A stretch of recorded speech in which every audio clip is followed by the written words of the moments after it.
Buenos días. Bueno, la clase de hoy vamos a comenzar con la primera unidad de la asignatura, que es la unidad de rectificación. Ya vamos a ver más adelante cuál es el concepto de rectificación. Como primera medida, lo que vamos a ver es una idea básica de la composición de los materiales en general y en particular de los materiales semiconductores.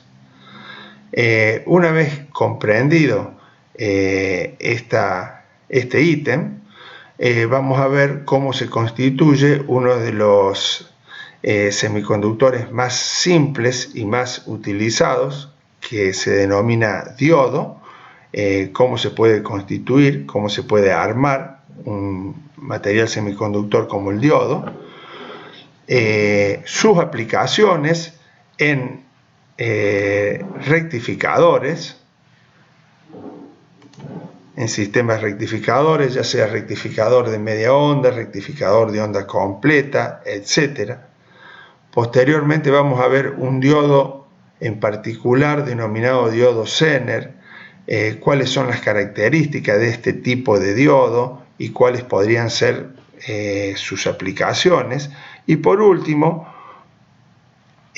vamos a ver en esta unidad las técnicas de filtrado en circuitos rectificadores que nos van a permitir obtener una tensión de continua con el menor ripple posible. Ya vamos a ver qué es el ripple o ondulación, también se lo puede llamar, para los rectificadores. Bueno, propiedades de los materiales semiconductores. En una simplificación, nosotros podemos decir que un material está constituido por átomos, y estos átomos están constituidos por un núcleo central en donde se encuentran los protones. Este sería el núcleo central, en donde tenemos los protones a los cuales les asignamos una carga positiva. Alrededor de ellos giran en distintas órbitas los electrones a los que les asignamos las cargas negativas. Fíjense, en este caso tenemos 3 órbitas, que es lo que corresponde, en este caso, a un átomo de silicio. En cada órbita hay diferentes cantidades de electrones, dependiendo del tipo de material. Bien, sin embargo, la órbita externa es la que más nos interesa. ¿Y por qué es la que más nos interesa? Porque los que están en las órbitas internas, que están muy próximos al núcleo, están firmemente anclados a esas órbitas. Es muy difícil poder arrancar un electrón de estas órbitas. Sin embargo, en la órbita, los que están en la órbita externa, que están más alejados del núcleo, la fuerza de atracción no es tan grande y bajo ciertas condiciones es posible arrancar de esa órbita un electrón y liberarlo y de esa manera alejarlo del núcleo. Estos electrones, los que se encuentran en la órbita externa, son los que denominamos electrones de valencia y son los que en general constituyen las propiedades eléctricas, electrónicas y químicas de cada material, independientemente de si son semiconductores o no. En este caso, lo que estamos mostrando es el de un material semiconductor, ¿está bien? Que posee 14 electrones y por lo tanto 14 protones, ¿está bien? Y 4 en su órbita externa, teniendo 3 órbitas.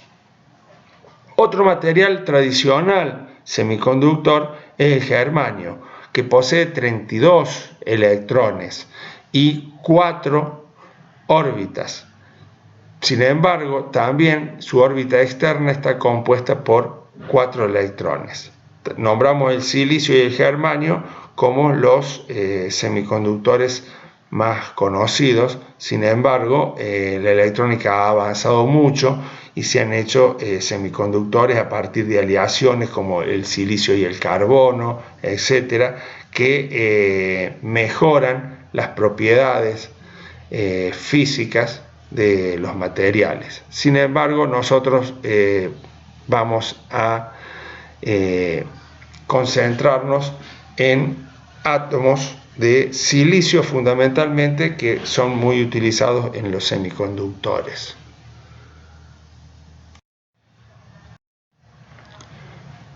Bueno, de una manera simplificada, nosotros podemos representar al átomo como a lo que a nosotros nos interesa es la órbita externa. Lo podemos simplificar agrupando todas las órbitas internas y el núcleo central en un solo símbolo.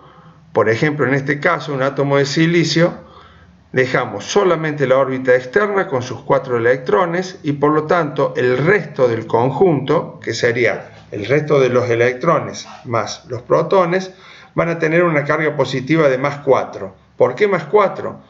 Porque tiene una carga positiva de más 4 que sumado a los 4 electrones nos va a dar una carga neutra, que en forma natural todos los materiales tienen carga neutra, o sea, el número de protones igual al número de electrones. De esta manera logramos simplificar el dibujo. Si nosotros hacemos el estudio de un sólido, los átomos se encuentran fuertemente anclados entre sí a partir de uniones covalentes. ¿Qué son uniones covalentes? Fíjense que los átomos contiguos, esto lo podríamos ver en forma tridimensional también, comparten un electrón de valencia. Fíjense, por ejemplo, este átomo comparte con 4 átomos los electrones de valencia. Esta es una unión covalente, esta es otra unión, esta otra unión y esta otra unión. Y así sucesivamente, visto tridimensionalmente, conformamos un sólido. Estas uniones covalentes están firmemente ancladas. Bien, eso es lo que se denomina una estructura cristalina. Si los conductores intrínsecos o puros están firmemente anclados, sin embargo, fíjense en este dibujo, nosotros podemos ver que un electrón escapa de una unión covalente y dejando un hueco o laguna que se denomina en esta unión. ¿Y eso por qué ocurre? A ver, por ejemplo, un átomo de silicio a 0 grados Kelvin, o sea, a temperaturas muy bajas, muy difícilmente pueda romper una unión covalente. Por lo tanto, no vamos a encontrar electrones libres. Nosotros ya sabemos que si hay electrones libres, nosotros podemos crear una corriente eléctrica. Si es imposible obtener electrones libres, quiere decir que se comporta como un material, un aislante,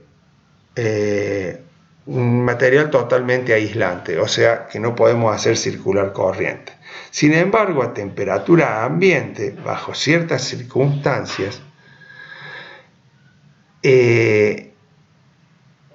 cuando yo voy aumentando la temperatura, ese aumento de temperatura hace que los electrones de valencia adquieran una energía suficiente que pueden hacer que se rompa esa unión covalente y se transforme en un electrón libre.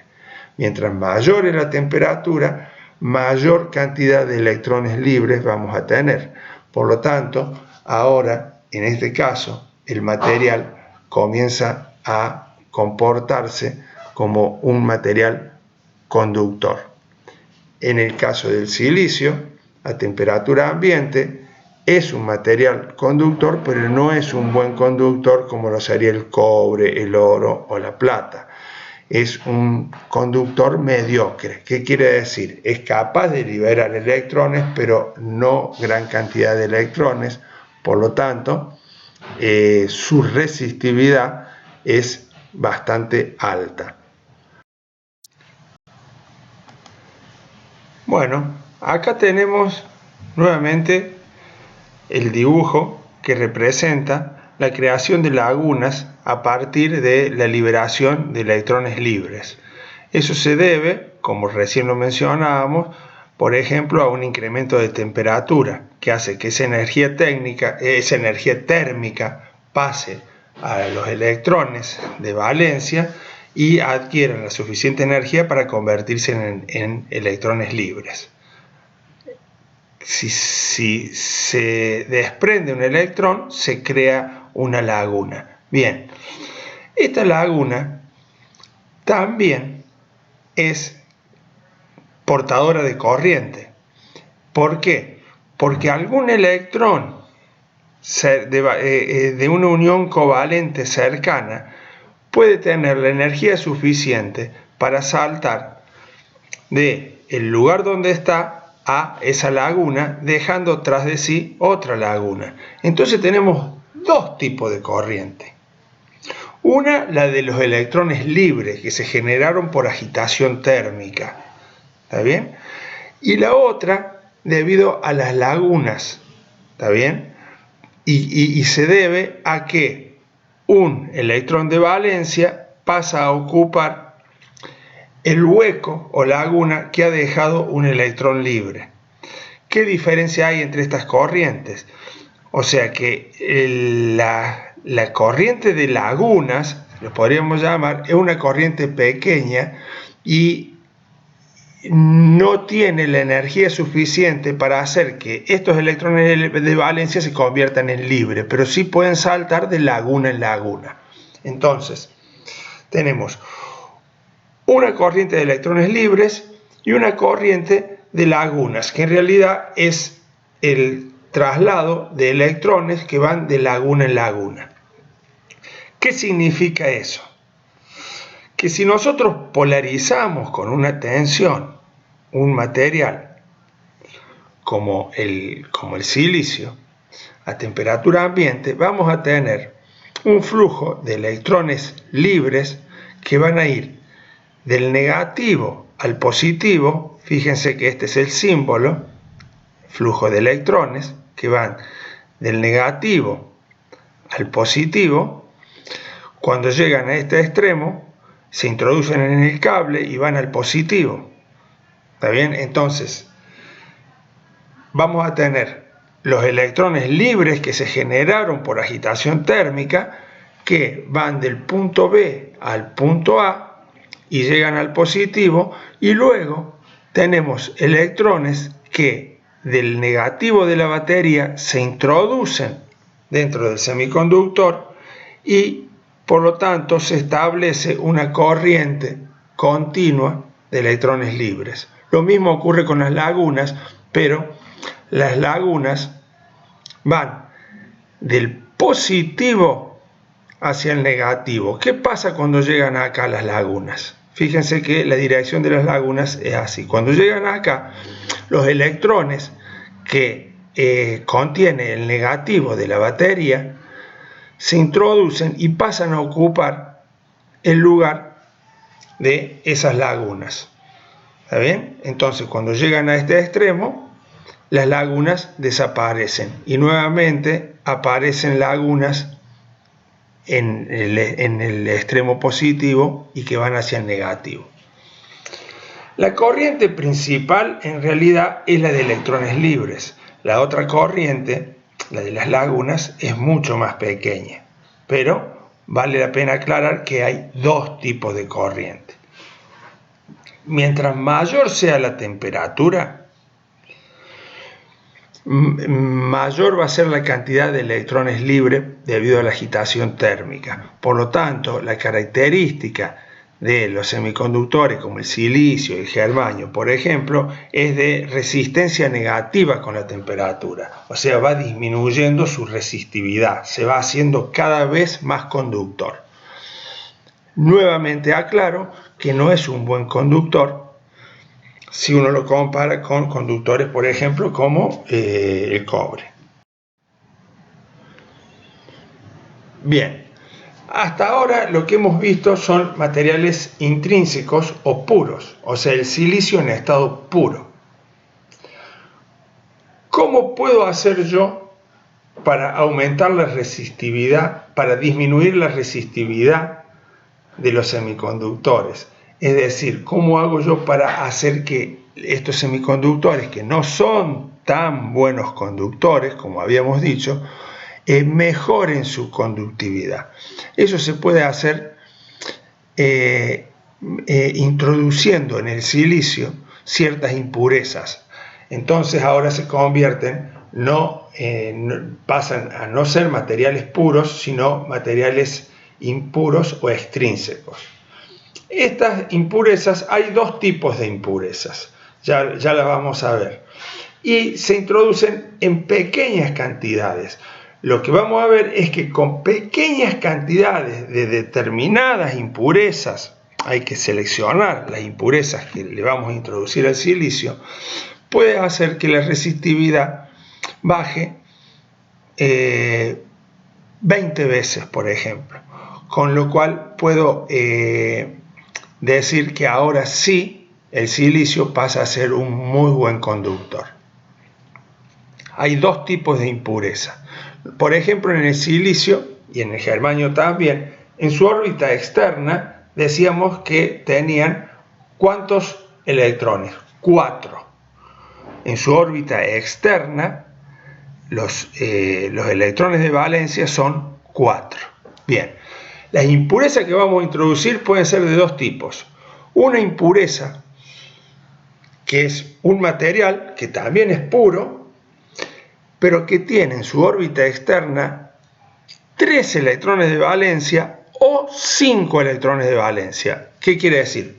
Un electrón más o un electrón menos de valencia que el silicio. Por ejemplo, fíjense, ¿qué pasa si introducimos una impureza con un electrón de valencia menos, o sea, con 3 electrones? ¿Cómo lo representamos? Con un núcleo central más sus otras órbitas internas, más 3, ¿por qué? Porque en su órbita externa solo tiene 3 electrones. ¿Qué va a pasar? Cuando intenten hacer las uniones covalentes con los átomos vecinos, va a poder hacer solamente 3 uniones covalentes. ¿Por qué? Porque solamente tiene 3 electrones de valencia, con lo cual yo estoy creando una laguna de más respecto a cuando el silicio era puro. ¿Está bien? Esa laguna de más puede producir una circulación de corriente. ¿Por qué? Por el proceso que habíamos dicho antes. Un electrón de valencia cercano puede saltar a ese hueco o laguna que ha quedado debido a la impureza y dejar tras de sí otra laguna. O sea, puede crear una corriente de lagunas. Eso es si nosotros introducimos una impureza cuya órbita externa tiene solo 3 electrones. Si nosotros ahora ponemos una impureza, introducimos una impureza en el silicio que tenga 5 electrones de valencia, lo que va a ocurrir es que se van a crear las 4 uniones covalentes y el otro electrón sobrante de la impureza tiene la facilidad suficiente para convertirse en electrón libre. Por lo tanto, vamos a tener exceso de electrones libres. En el primer caso, entonces, vamos a tener exceso de lagunas y en el segundo, exceso de electrones libres. Por lo tanto, de esa manera lo vamos a hacer más conductor. Entonces, hay dos tipos de impureza. Impureza tipo P, que introducen exceso de laguna, e impurezas que le vamos a llamar tipo N, que introduce exceso de electrones. Entre las impurezas de tipo P pueden ser el boro y el galio, semiconductor tipo N, que son exceso de electrones, puede ser el antimonio, el fósforo, el indio, etc.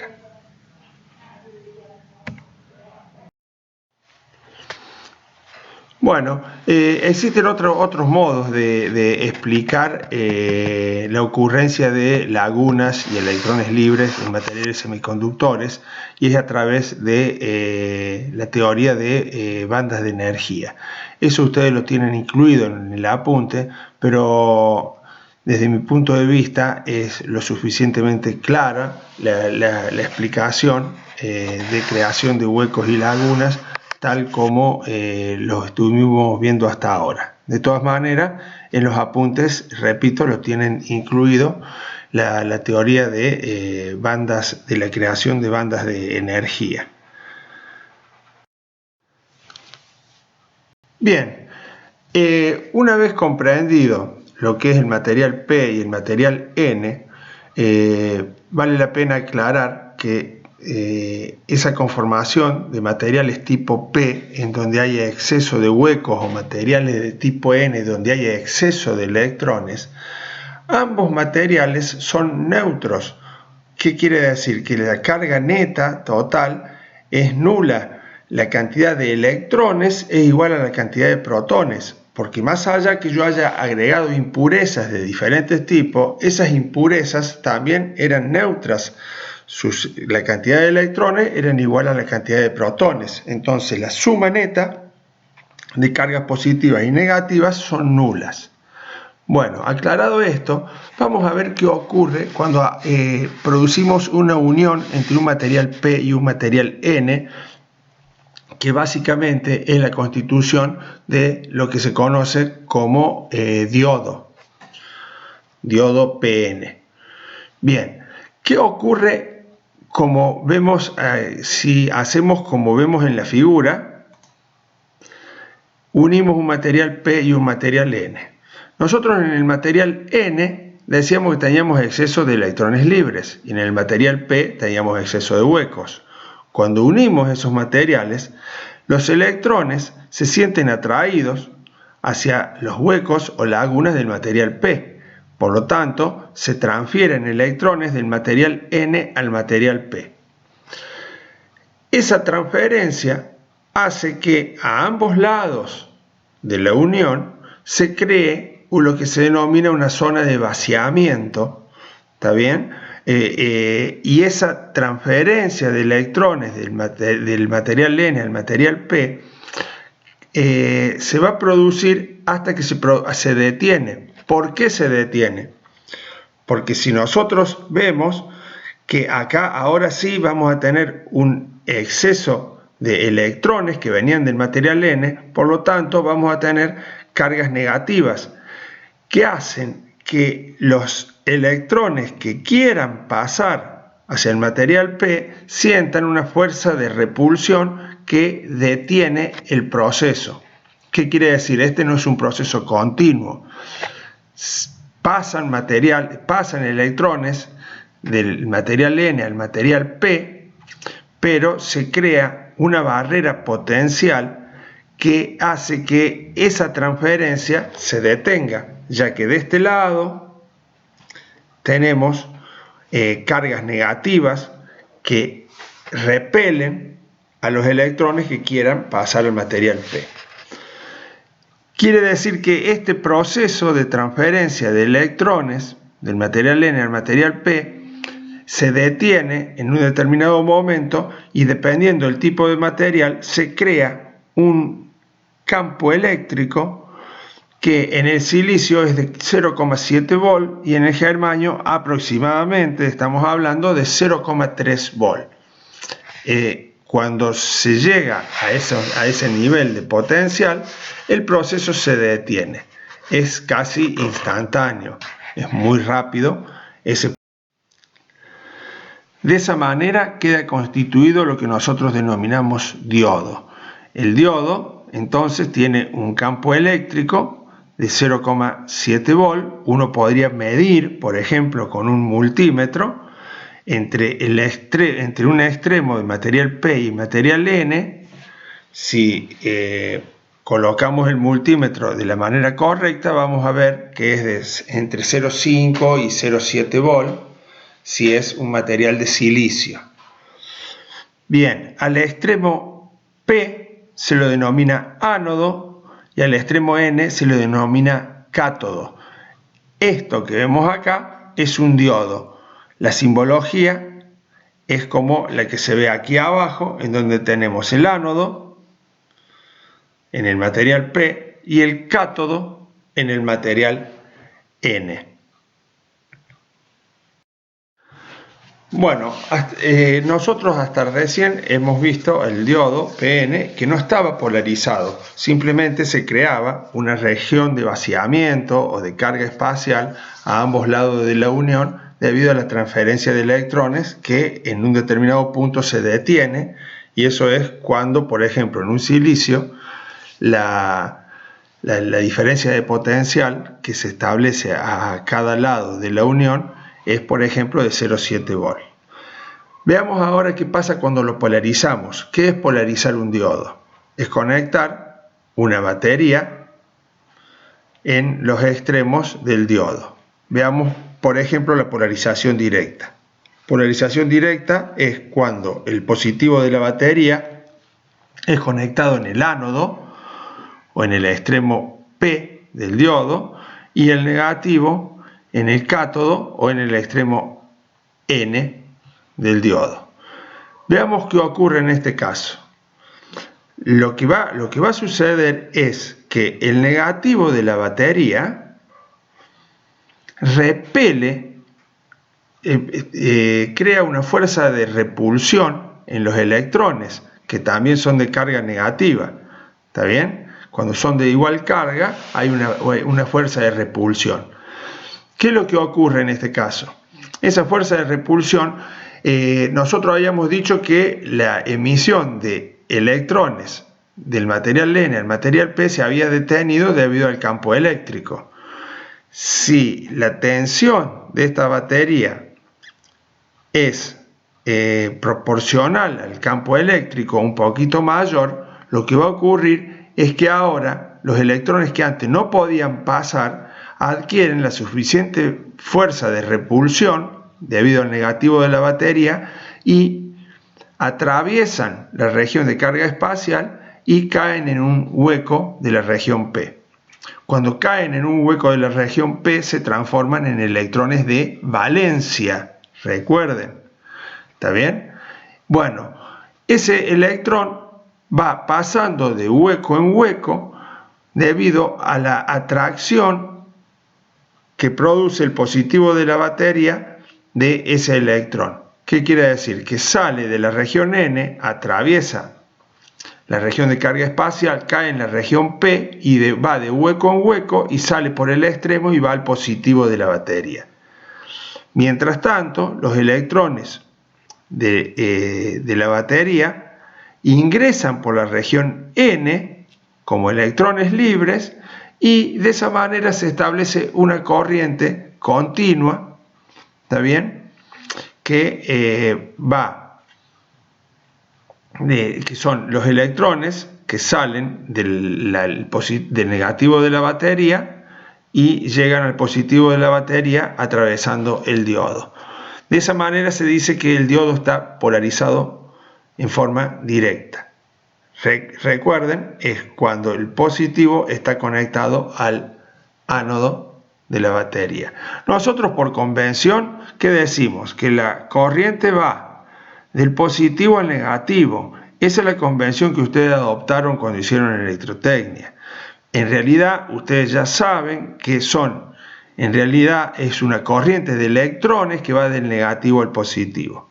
Entonces, bueno, no nos confundamos cuando decimos corriente de electrones y la corriente eléctrica. La corriente eléctrica, la convención es del positivo al negativo.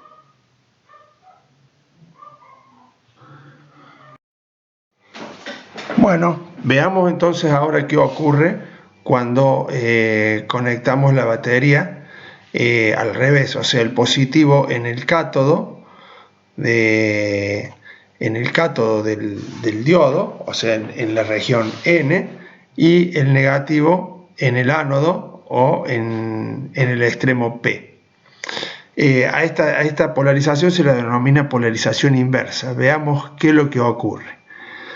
Bueno, tenemos como el positivo está conectado al cátodo, los electrones de la región N, los electrones libres de la región N se sienten atraídos por el positivo de la batería, por lo tanto salen de la región N y se dirigen hacia el positivo de la batería.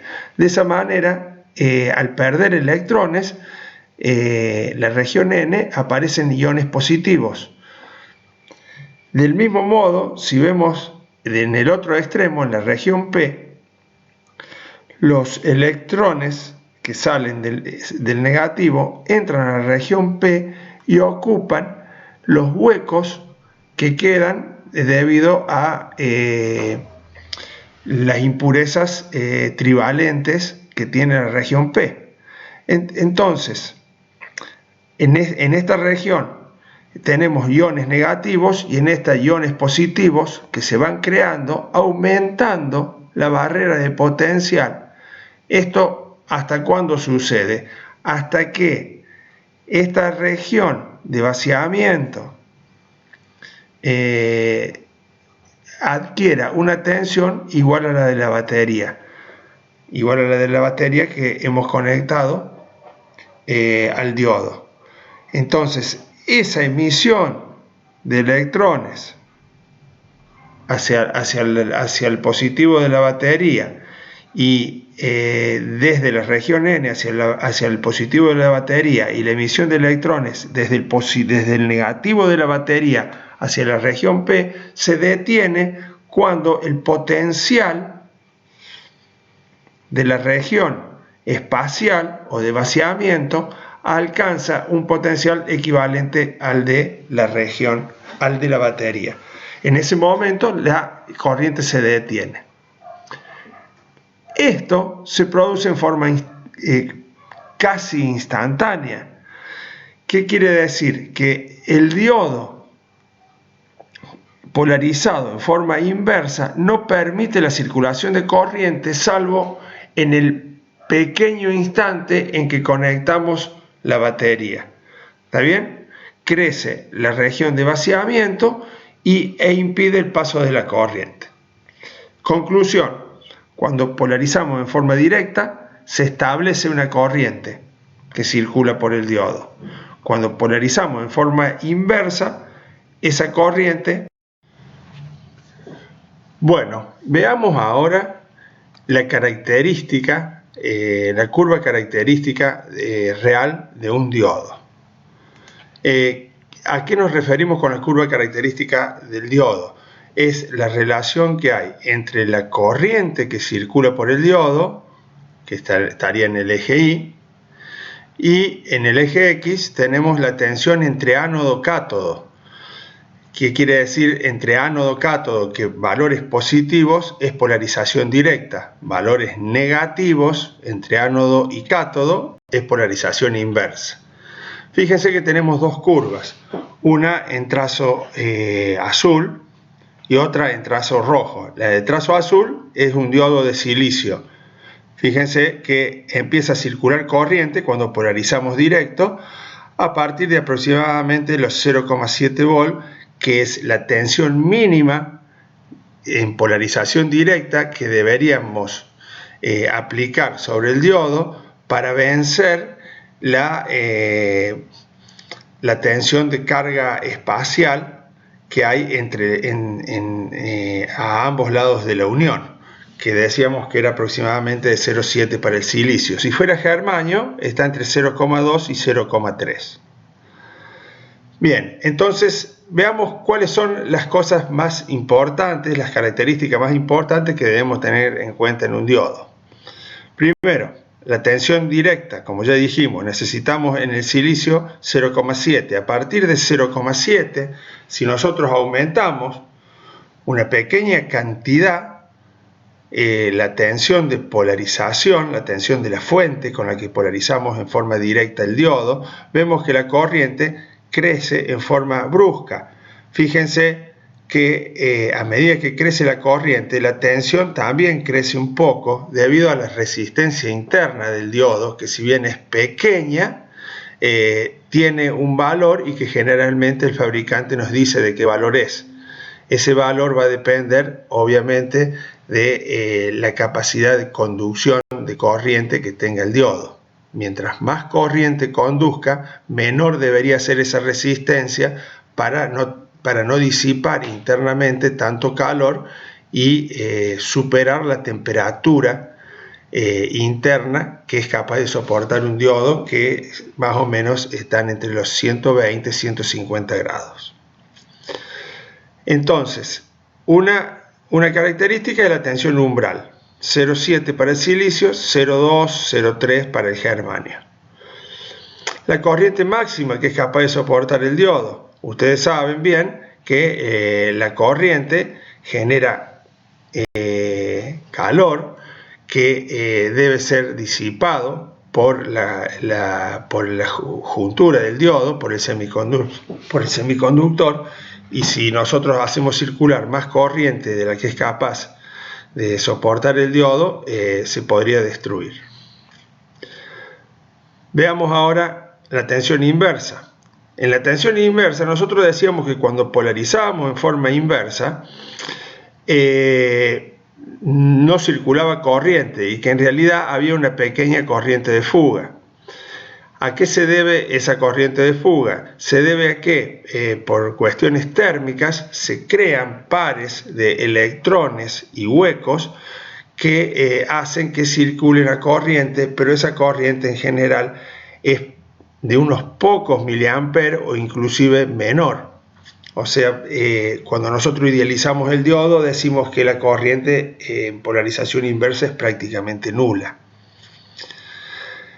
Si nosotros vamos aumentando la tensión inversa, vemos que la corriente inversa crece hasta que llega a un punto que se denomina tensión de ruptura, en la cual el diodo no va a ser capaz de soportar esa tensión inversa aplicada y se va a producir un efecto de avalancha. ¿Qué es el efecto de avalancha? Un crecimiento brusco de la corriente sin incremento de la tensión inversa. Este fenómeno puede llevar a la destrucción al semiconductor. ¿Qué quiere decir? Que cuando nosotros seleccionemos un diodo, tenemos que tener en cuenta cuál va a ser la tensión inversa que va a estar aplicando el circuito que nosotros estamos diseñando y por lo tanto seleccionar un diodo que sea capaz de soportar esa tensión inversa. ¿Por qué se produce este efecto de avalancha que se denomina, en donde la corriente crece en forma brusca? La tensión inversa aplicada sobre el diodo hace que los diodos, a medida que aumentamos la tensión inversa, los diodos se aceleren y por eso van provocando una corriente inversa, que es muy poca, pero cuando superamos la tensión que es capaz de soportar el diodo, esa aceleración de los diodos pueden producir choques contra los electrones de valencia que supuestamente están firmemente anclados. Esa energía cinética hace que se desprendan y se provoquen nuevos electrones libres que también se aceleran, y eso provoca un efecto, una realimentación positiva, un efecto de avalancha que hace que la corriente crezca en forma brusca y por lo tanto pueda provocar la destrucción del diodo. En definitiva, nosotros tenemos que evitar entrar en la zona de ruptura. ¿Cómo modelamos esta curva del diodo? Bueno, hubo varios científicos que dieron ecuaciones. La ecuación más conocida es la que dio Schottky, que toma esta forma, en donde dice que la corriente del diodo es igual a I sub S, que I sub S es la corriente de pérdida, que es muy bajita, recuerden, de unos pocos miliamperes o menor, multiplicado por E. ¿Se acuerdan? E es el número de Euler, 2,718. Es un número irracional, o sea, después de la coma un montón de decimales, pero más o menos eso, 2,718, si mal no recuerdo. Entonces el número de Euler elevado a la Q, donde Q es la carga del electrón, que es menos 1,6 por 10 a la menos 19 coulombios, por B sub D, que es la tensión aplicada al diodo, que puede ser positiva si es directa o negativa si es inversa, sobre N, que depende del proceso de fabricación del diodo y depende si es germanio o silicio. En general, para el germanio N vale 1, aproximadamente 1, y en el silicio aproximadamente 2. Por K, que es la constante de Boltzmann, 1,38 por 10 a la menos 23 Joule sobre grados Kelvin, por T, que es la temperatura absoluta en grados Kelvin. Entonces, E, el número de Euler, elevado a este exponencial, menos 1. Fíjense, ¿qué va a pasar acá? K por T. K ya sabemos el valor. T, si es la temperatura ambiente, que se supone 25 o 27 grados, sobre Q, esto, K por T sobre Q, es más o menos 26 milivolts. ¿Qué quiere decir? Que yo puedo reemplazar toda esta expresión, K por T sobre Q, me va a quedar todo dividido 26 milivolts, o 0,026 volts. Si está polarizado directo, este exponente es positivo. Y todo este número va a ser mucho mayor que 1.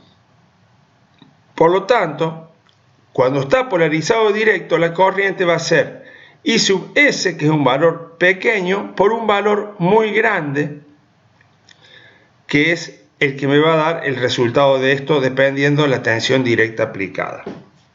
Recuerden, para el silicio aproximadamente 0,7 volt. Cuando polarizo inverso, B sub D es negativo. Por lo tanto, todo este valor se hace mucho menor que 1 y la corriente me va a quedar igual a menos I sub S, que es la corriente inversa. Eso en los apuntes lo tienen un poquito más explayado. Recuerden que la clase lo que intenta es explicar en forma básica y lo más claro posible los conceptos del diodo y en los... Bueno, ¿qué pasa si nosotros idealizamos? ¿Recuerdan la curva anterior? ¿Qué teníamos? Si era corriente del diodo versus tensión del diodo, cuando estaba polarizado directo, era una curva que recién en 0,7 volt teníamos la corriente, ¿está bien? Y teníamos una pequeña pendiente debido a la resistencia.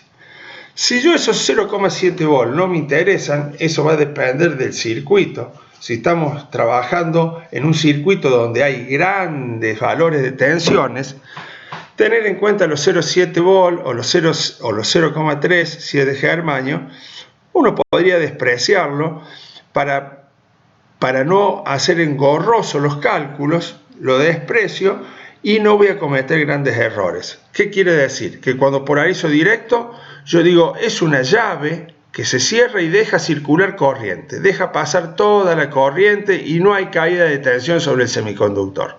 es 0. Cuando polarizo inverso, desprecio la corriente inversa, que es muy pequeña, no se comete grandes errores, por lo tanto, digo, la corriente es 0, es una llave abierta.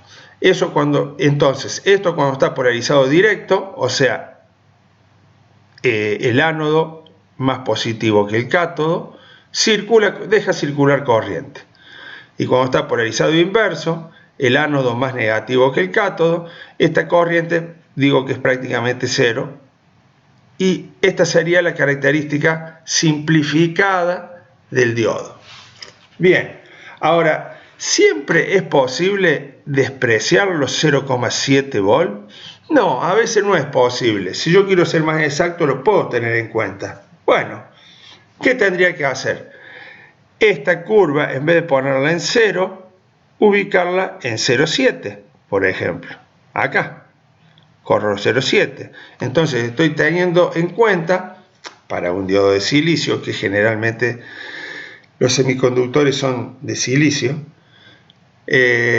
lo puedo tener en cuenta y aproximarme al diodo real. Este sería el diodo ideal.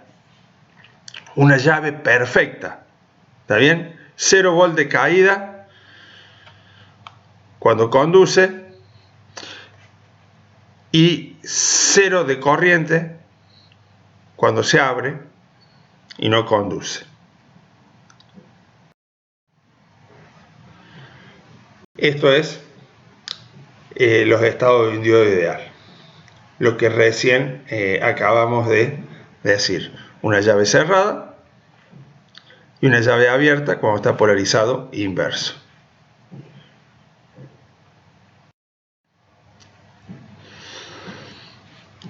Si yo quiero aproximarlo lo más real posible al diodo, ¿qué podría decir?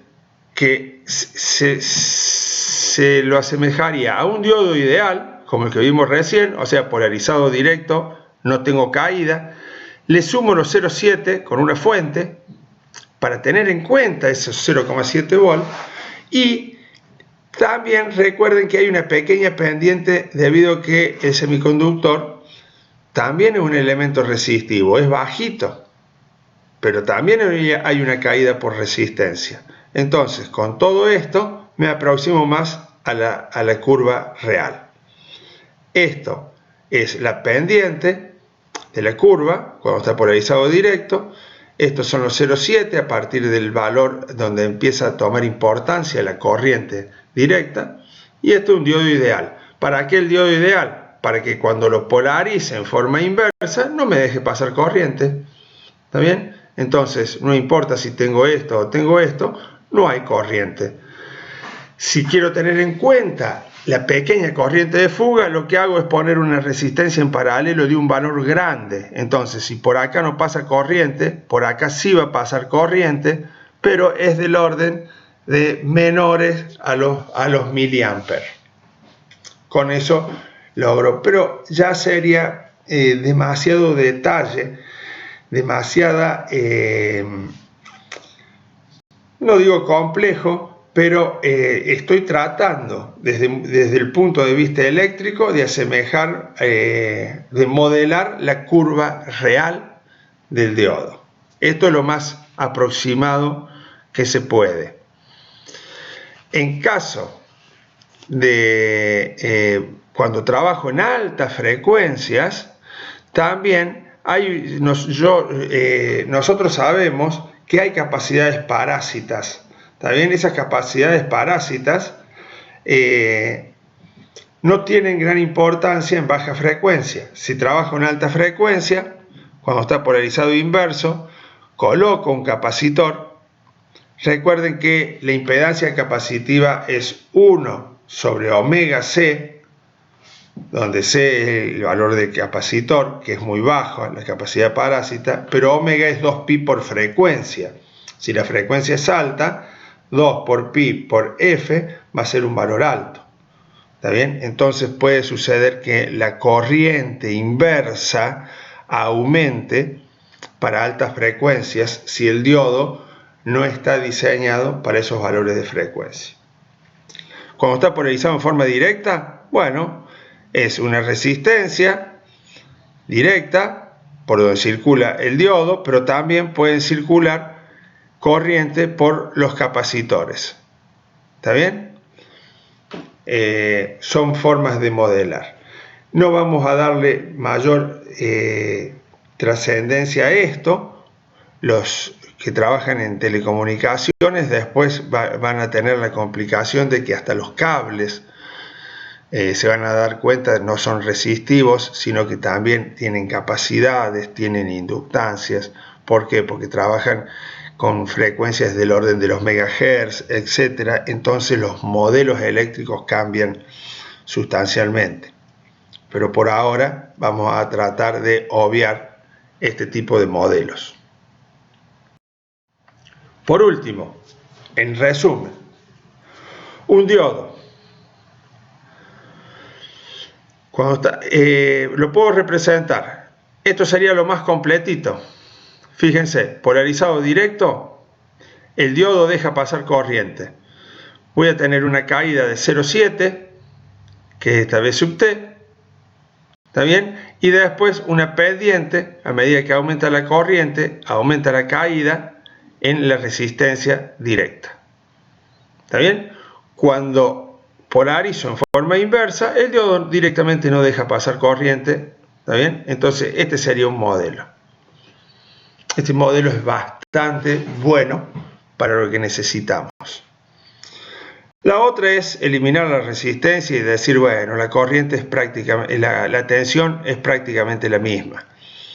En realidad no aumenta mucho, salvo en diodos de potencia que manejan cientos de amperes o miles de amperes. Es este modelo. Y este es el ideal, donde directamente no hay ni tensión umbral ni resistencia.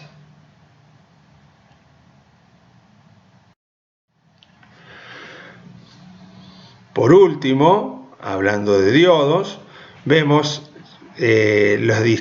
algunos modelos de diodos que vamos a encontrar en el mercado. Estos son con encapsulado plástico, podríamos decir, suelen tener una rayita. Esa rayita hace referencia al cátodo. Entonces, de esa manera yo sé que este es el cátodo y este es el ánodo, para saber cómo ubicarlo en el circuito. Hay otros diodos más pequeños, pero estos, por ejemplo, generalmente suelen ser buenos para alta frecuencia. ¿Está bien? Son diodos rápidos, que se les suele llamar. Hay ultra fast, también ultra rápidos. ¿Está bien? Estos son muy pequeños, tienen como un encapsulado de vidrio y también tienen una parte negrita en un extremo que indica el cátodo. Diodos de potencia, ya estamos hablando de que manejan cientos de amperes, ya tienen encapsulado metálico. ¿Por qué encapsulado metálico? Porque tienen que disipar todo el calor que se genera. Recuerden que hay una resistencia, fundamentalmente interna, que I cuadrado por R va a ser la potencia y esa potencia va a generar calor y necesito disiparla para no superar las tensiones, las temperaturas admisibles del diodo, que suelen ser, recuerden, más o menos 150 grados. Entonces son encapsulado metálico, pero no solo encapsulado metálico. La carcasa suele ser el ánodo o el cátodo. Uno puede elegir lo que prefiera. Y tiene una rosca que me permite enroscarlo justamente sobre un disipador de aluminio. Ustedes han visto disipadores de aluminio que ayudan aún más a disipar el calor. No es suficiente que el encapsulado sea metálico para muchos de los casos. Acá tienen otro, de la misma manera, simplemente que tienen el ánodo o el cátodo flexible y ya fíjense que los voy a unir al resto del circuito o al cable a través de tornillos. ¿Está bien? Porque estamos hablando de cables muy gruesos, ya no podemos andar soldando con tanta facilidad como lo hacíamos con estos diodos que vemos acá o estos diodos que vemos acá. Diodos aún que manejan mayores corrientes suelen tener el cuerpo cerámico, ¿está bien? Y se suelen unir directamente. Por ejemplo, si yo necesito mayor tensión, que es la que son capaces de soportar uno solo, puedo poner dos en serie y los monto uno encima del otro haciendo contacto directamente por presión. Bueno, pero estos ya son diodos, por ejemplo, que son capaces de manejar 3000, 4000 amperes, más inclusive. No es con lo que vamos a trabajar en esta asignatura. En electrónica de potencia, los alumnos, los estudiantes en la carrera de electricista, sí, por ahí vamos a trabajar con diodos de potencia, circuitos trifásicos, etc. Bueno, ya sabiendo el funcionamiento del diodo, el concepto de polarización inversa y polarización directa, vamos a pasar directamente a ver aplicaciones en sistemas monofásicos, en sistemas que se denominan rectificadores. ¿A qué se denomina rectificador en electrónica? Al sistema electrónico que es capaz de transformar una corriente alterna en una tensión de alterna en una tensión de continua. Ahí en la figura tenemos lo que se denomina un rectificador de media onda. Fíjense que tenemos asociado un transformador. Este transformador, como ustedes ya saben cómo funciona, puede ser un transformador para reducir la tensión de alterna en el secundario o para elevar la tensión de alterna. ¿De qué va a depender? Y de los requerimientos que tenga del valor medio de la corriente a la salida. De eso va a depender el diseño del transformador. Vamos a suponer también, por lo tanto, que el transformador nosotros lo estamos conectando a la red domiciliaria. O sea, acá tenemos 220 volts de valor eficaz o una tensión cresta de 311 volts por el seno de omega t con una frecuencia de 50 Hz. De este lado, por lo tanto, podemos tener un valor mayor o menor de tensión de salida. Bien, ¿cómo decíamos que funcionaba este rectificador? Bueno, veamos entonces cuál es la función del diodo y cómo a partir de una tensión de alterna obtenemos sobre la carga una tensión de continua.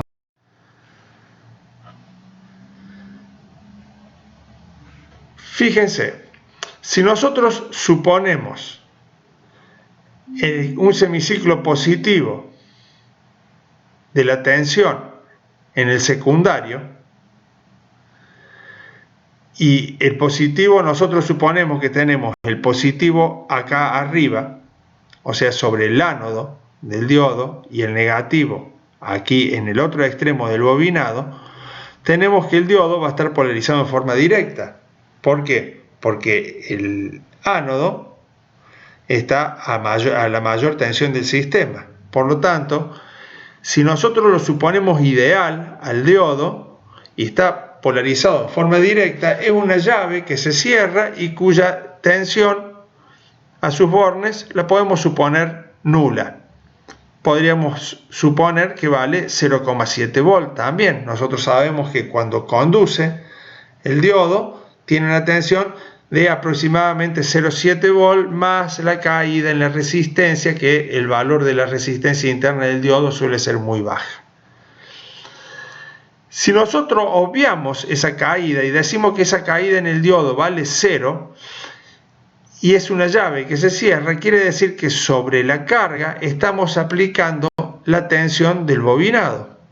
O sea, esta es una llave que se cierra, esto es un cable, entonces tenemos la tensión del secundario aplicada sobre la carga. Entonces, durante todo el semiciclo positivo, en la carga aparece esta semisenoide. Bien, ¿qué pasa ahora en el semiciclo negativo? En el semiciclo negativo ahora el positivo lo tenemos acá y el negativo lo tenemos acá. Entonces este diodo está polarizado en forma inversa, ¿está bien? Ya que el ánodo está al valor más positivo, más negativo del sistema, ¿está bien? Por lo tanto no va a conducir y es una llave que se abre.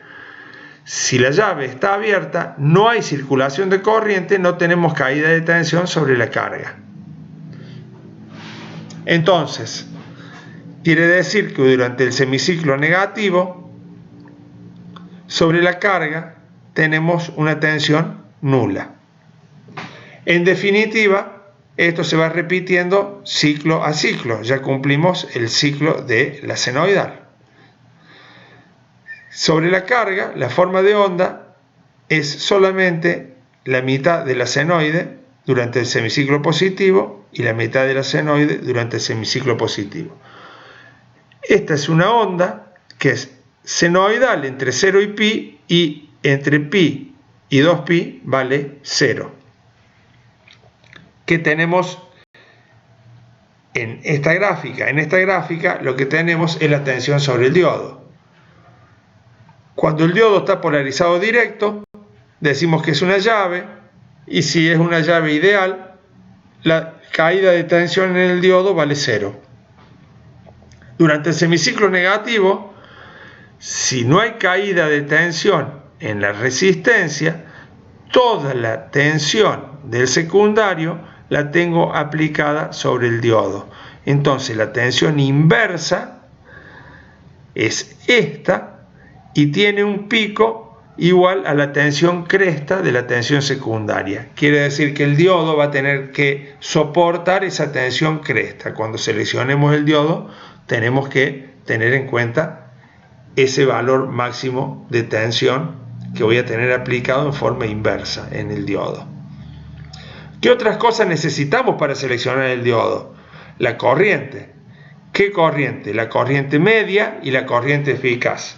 La corriente media porque, suponemos que yo quiero hacer una fuente de continua, porque en realidad ¿qué quiero? Transformar esta alterna en una continua. Quiero una tensión de continua de, por ejemplo, 12 volt de valor medio, ¿está bien? Y una corriente media de, por ejemplo, 3 amperes. Entonces, esos 3 amperes van a circular por el diodo. El diodo va a tener que ser capaz de disipar la potencia generada por esa corriente. Pero eso es la corriente media. Sin embargo, fíjense cómo es la forma de onda de tensión. Esto tiene un valor medio, claramente esto tiene un valor medio, pero también tiene un valor eficaz que es más alto que el valor medio.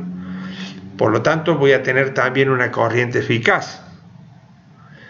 La corriente eficaz es la que genera calor, y ese calor es el que va a tener que ser capaz de disipar el diodo. Por lo tanto, tenemos tensión inversa, tiene que soportar esa tensión inversa para no entrar en avalancha y destruirse. Corriente media y corriente eficaz. Esos son los 3 parámetros con los que yo voy a tener que ir luego al manual de un fabricante y seleccionar el diodo.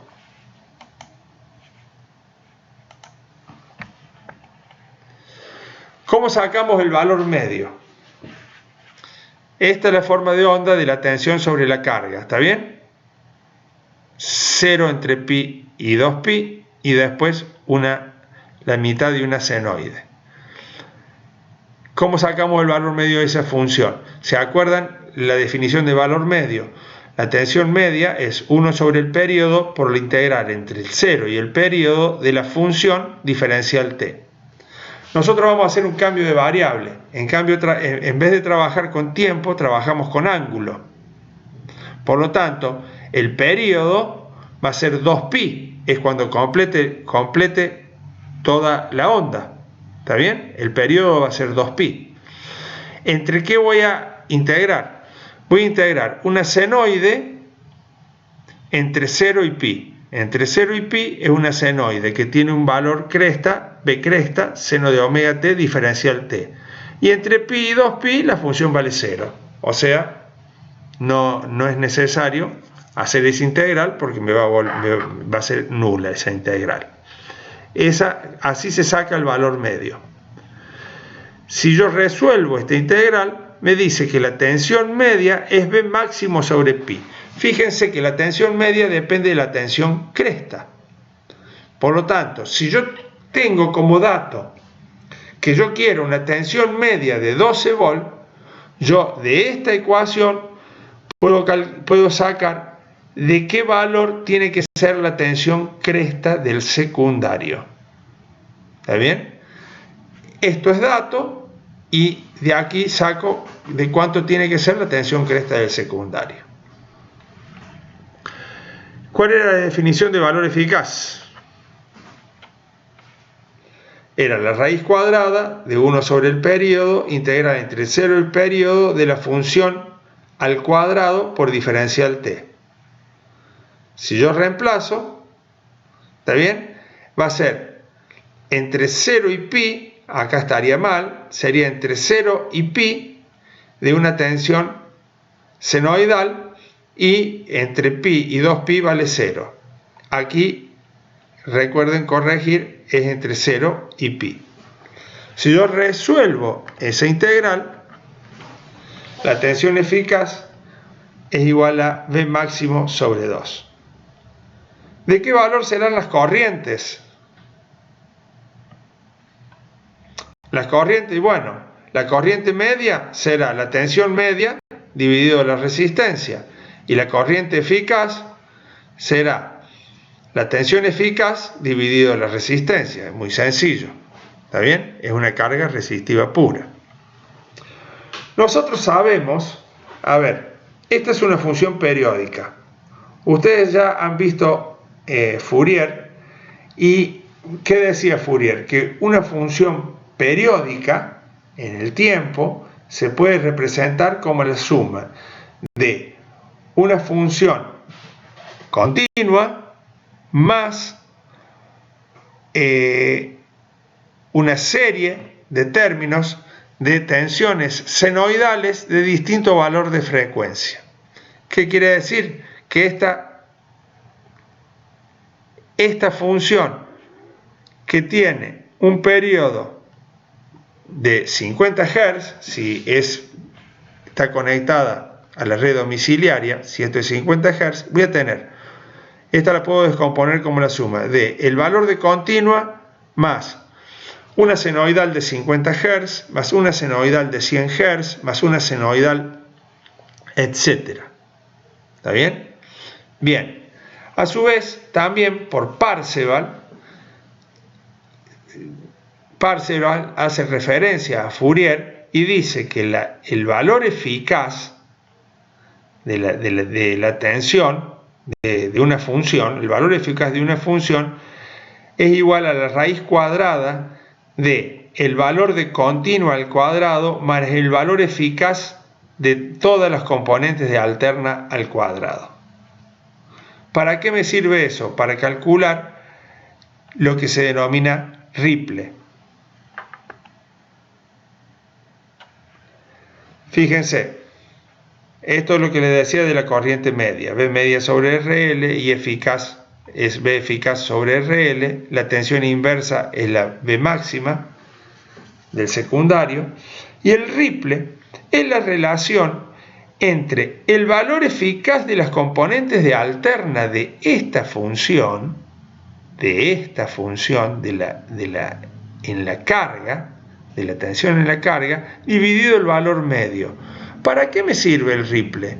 El Ripple es una medida que me da una idea de cuánto bien estoy rectificando. ¿Qué quisiera yo? Que el ripple, ¿cuánto debería valer si yo rectifico de una manera perfecta?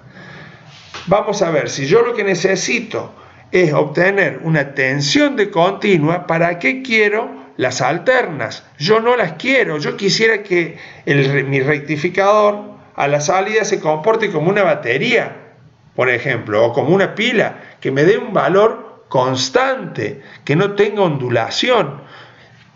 Esta forma de onda dista mucho de no tener ondulación. Tiene un valor medio, pero tiene muchas componentes de alterna. ¿Qué quisiera yo? Que esas componentes de alterna valgan ¿cuánto? 0. Por lo tanto, lo ideal sería que el ripple valga 0. Sin embargo, para este rectificador, eso es imposible. ¿Cómo puedo calcular el ripple? Calculando los valores eficaces de las corrientes alternas. ¿Qué quiere decir? Que yo de acá, de esta definición de Parseval, puedo despejar, yo ya sé cuánto vale el valor eficaz, es este que tengo acá. Sé cuánto vale el valor medio, es este que tengo acá. Puedo despejar el valor eficaz de las corrientes alternas. Haciendo el cociente entre el valor eficaz de corriente alterna sobre el valor medio, el ripple de esta función es de 1,21.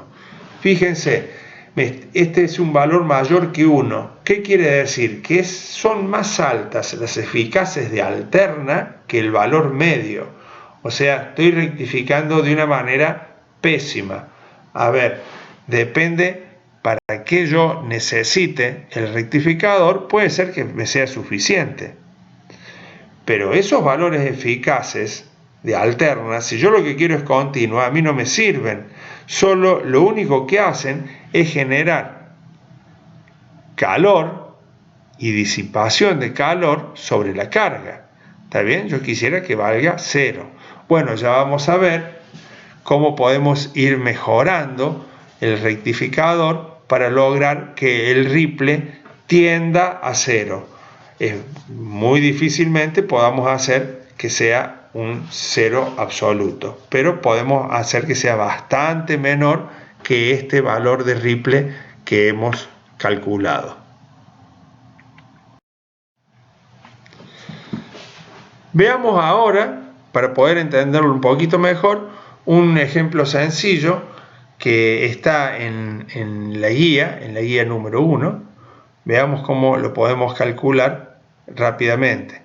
Después ustedes con Mauro, que es el profesor que les va a dar el práctico, a su vez van a poder hacer la simulación de estos circuitos que les va a permitir ver las formas de onda en cualquier parte del circuito, tanto de tensión como de corriente, calcular valores medios, eficaces, etcétera, con la simulación y verificar los resultados que ustedes sacan con los cálculos.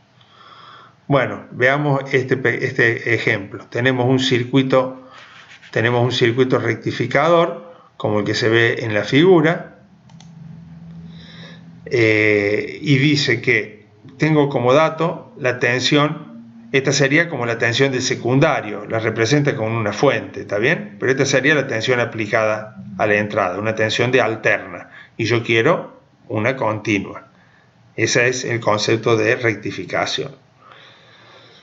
¿Qué sabemos nosotros? Que durante el semiciclo positivo, cuando esto sea más y esto sea menos, este se comporta como una llave que se cierra. Vamos a suponer en primera instancia que es una llave ideal, o sea que no tiene caída de tensión. Entonces aplico todo el semiciclo positivo sobre la carga y el semiciclo negativo va a estar polarizado inverso, por lo tanto no va a haber circulación de corriente, no voy a tener tensión sobre la carga. Eso es lo que vimos recién. Tengo como dato también que RL vale 20 ohms.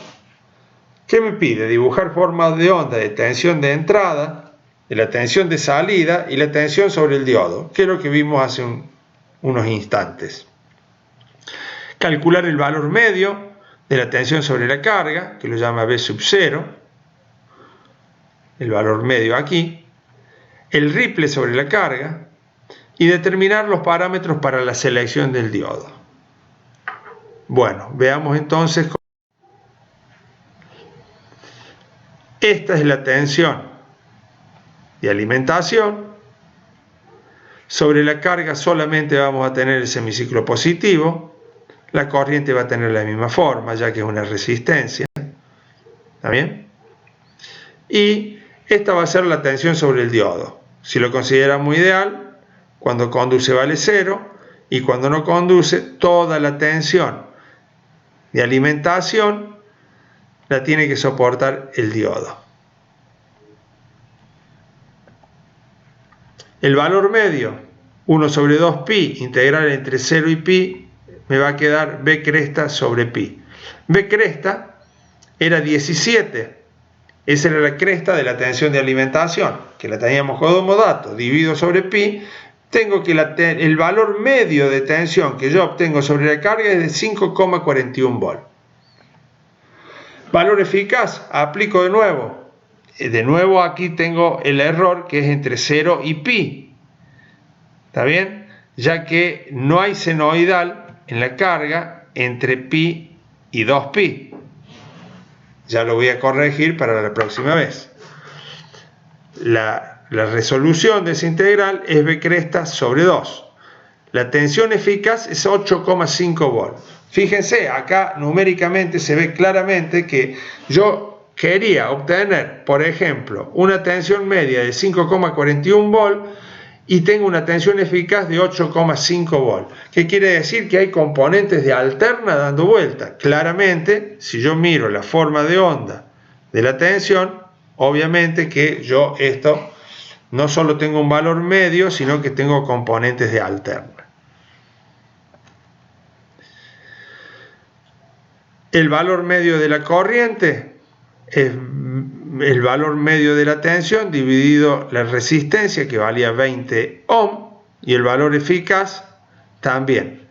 Tanto ese valor medio de corriente como ese valor eficaz de la corriente va a tener que ser soportado por el diodo. No solo va a pasar sobre la carga, sobre el diodo también. O sea que son parámetros que me van a servir para seleccionar el diodo.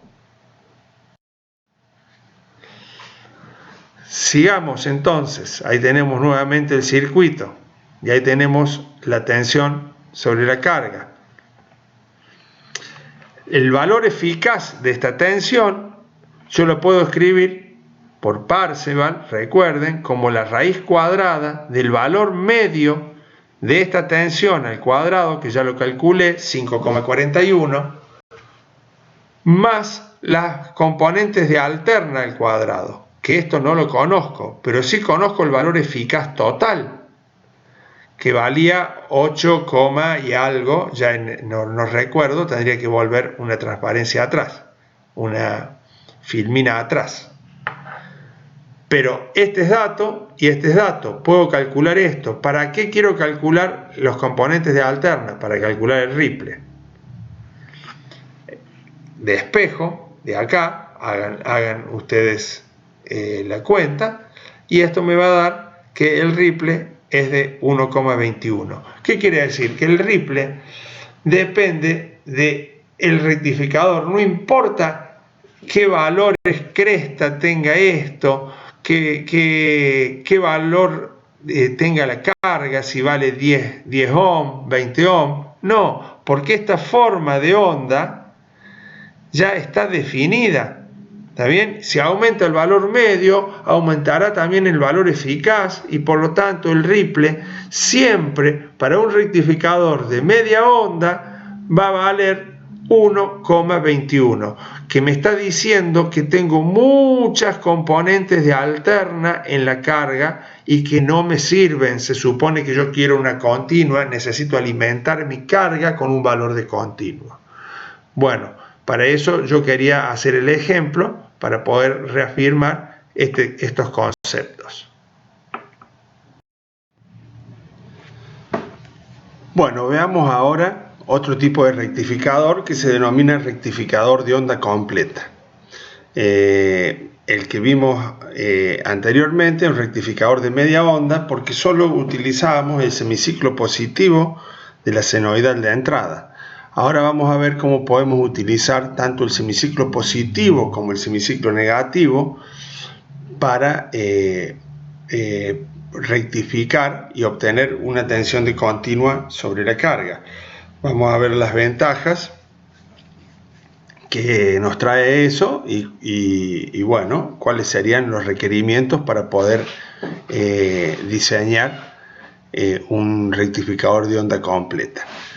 En este caso es un rectificador de onda completa con un transformador con punto medio. ¿Cómo se construye un transformador con punto medio? El secundario del transformador, a la mitad del bobinado, se realiza una derivación a la cual tenemos acceso y que nos va a servir como masa del circuito. Fíjense que tenemos ahora dos diodos que están unidos en sus cátodos y cada ánodo está a un extremo de los bobinados. Si nosotros suponemos que en el semiciclo positivo de la señal de alterna del secundario está el positivo aquí, el negativo aquí, positivo aquí y negativo aquí, ¿qué vamos a ver? Si nosotros analizamos los diodos, vamos a ver que el diodo 1 está conectado al positivo en ese momento de la onda. Por lo tanto, está polarizado en forma directa, mientras que el diodo 2 está al negativo, su ánodo, por lo tanto está polarizado en forma inversa. Veamos entonces qué es lo que vamos a tener en la carga. En la carga vamos a tener, si el diodo lo considero ideal y está polarizado en forma directa, es una llave que se cierra, por lo tanto, esta tensión que tenemos acá, la tenemos también en este punto, que quiere decir que estamos aplicando sobre la carga, que está conectada a masa, esta tensión, la tensión de medio bobinado. Fíjense, este punto positivo está acá y este punto que es masa está acá. Entonces tenemos aplicada esta tensión que la denominamos BS1. Si nosotros decimos que este diodo está polarizado en forma directa, quiere decir que este positivo lo tenemos también en el cátodo, también va a estar ubicado en el cátodo de este. Por lo tanto, con más razón, este diodo está polarizado en forma inversa. El único diodo que trabaja durante el semiciclo positivo es el diodo 1. Entonces, el diodo 1 aporta el semiciclo positivo de la señal de entrada hacia la carga. ¿Qué va a pasar cuando tengamos ahora el semiciclo negativo? O sea, menos acá, más acá, menos acá y más acá. Ahora el que va a estar polarizado en forma directa es el diodo 2 y el diodo 1 va a estar polarizado en forma inversa. Si este está polarizado en forma directa, es una llave, entonces el positivo ahora lo tengo en este cátodo, lo tengo acá, por lo tanto este diodo de 1 polarizado en forma inversa, y ahora la corriente va a pasar por el diodo 2 y se va a introducir a la carga. Fíjense que se introduce a la carga, la corriente en ambos casos circula en el mismo sentido, desde el positivo hacia el negativo. Y recuerden que este negativo o la masa está unida al punto medio. Un detalle veamos acá. Veamos cómo está polarizado este diodo 2 o el diodo 2 está polarizado en forma directa, el diodo 1 en forma inversa. ¿Qué tensión inversa está soportando? Si yo miro el diodo 1, porque yo quiero ver la tensión que tiene aplicada durante el semiciclo negativo, el diodo 1, que está polarizado inverso, yo voy a tener el signo menos acá, ¿está bien? La tensión de este punto la tengo aplicada acá, y en el cátodo, porque yo lo que necesito es saber la tensión entre el cátodo y el ánodo, que esa es mi tensión inversa, voy a tener aplicado el positivo del bobinado completo, acá. Entonces, repito, en este punto tenemos esta tensión y en este punto tenemos esta tensión. Por lo tanto, la tensión de los dos bobinados es lo que tengo aplicado acá. Quiere decir que tengo dos veces la cresta de BS1. Si suponemos, obviamente, que BS1 igual a BS2. Quiere decir que tiene que soportar el doble de tensión. El diodo 1, tensión inversa. Lo mismo, obviamente, va a ocurrir con el diodo 2 durante el semiciclo positivo. Bueno, ahora, esto que digo en palabras, lo vamos a ver cuando dibujo. Fíjense, tenemos BS1, ¿está bien?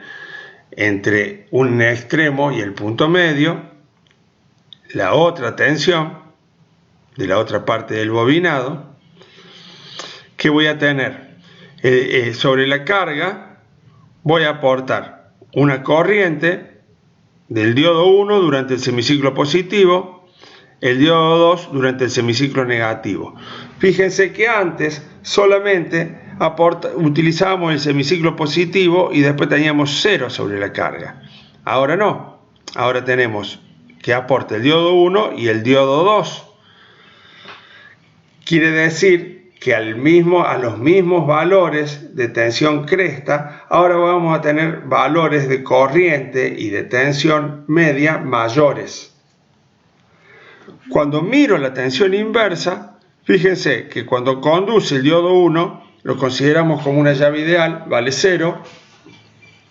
Y cuando conduce el diodo 1 está polarizado inverso y la tensión que soporta es el doble de la tensión BS1, que es lo que decíamos recién. Si vemos el diodo 2, va a ocurrir lo mismo, desfasado 180 grados. ¿Correcto? Bueno, vamos a ver ahora cómo hacemos los cálculos. Nosotros sabemos ahora que el valor medio es 1 sobre el período. El período de esta onda ya no vale más 2pi, sino que se repite cada pi. Entonces, el período es 1 sobre pi. La integral entre 0 y pi de b cresta seno de omega t diferencial a omega t. El valor eficaz, del mismo modo, el período es 1 sobre pi y la integral entre 0 y pi de la tensión al cuadrado, raíz cuadrada. Eso nos va a dar una tensión media de 2 veces B máximo sobre pi. Recuerden que en el de media onda era B máximo sobre pi, ahora es el doble. La B eficaz, que antes era B máximo sobre 2, ahora es B máximo sobre raíz de 2. O sea que este aumentó al doble y este aumentó no al doble porque hay una raíz dando vuelta. Por lo tanto, en vez de ser B máximo sobre 2, es B máximo sobre raíz de 2 en este caso. Es resolver esta integral.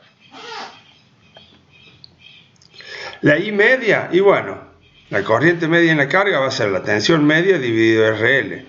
La corriente eficaz es la B eficaz en la carga dividido RL.